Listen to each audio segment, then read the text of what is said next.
Do you feel as if video games persuade children to be violent? Well, yes, not really. Yeah, because I forgot how long ago it was, but that child, he had took his mother's car, and he said he got it from the video game. Well, yes, at a young age, you absorb things. Say you're playing a video game and finally you just play as character, you just slash people's heads off and then just lighting them up with a gun, with the AK-47. But at a young age, you absorb that and say, there's nothing wrong with violence. I think it starts at home.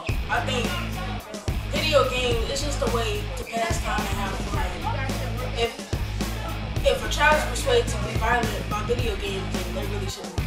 Well, I don't know if video games influence violence as much as violence influences video games. I think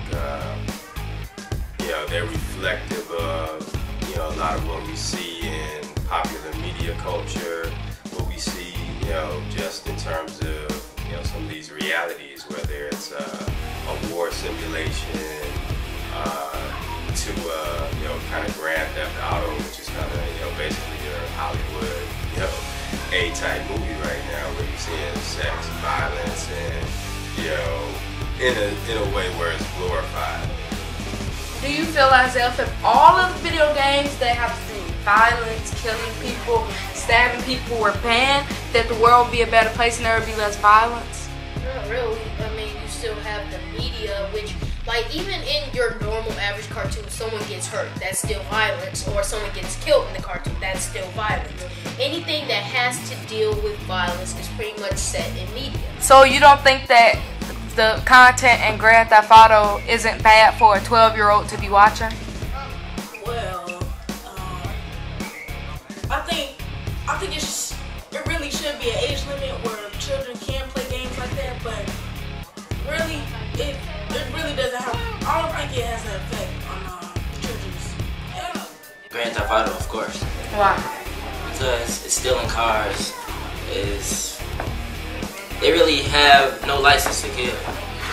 It's just citizens just walking around with guns, acting like they're armies.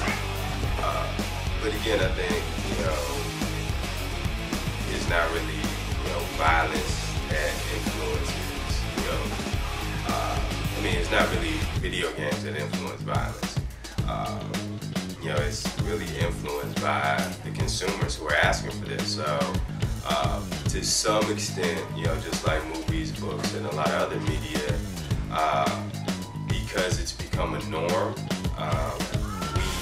we don't really question it. It's like, yeah, I can shoot 100 people in a video game and not really feel connected to that killing because it's digital.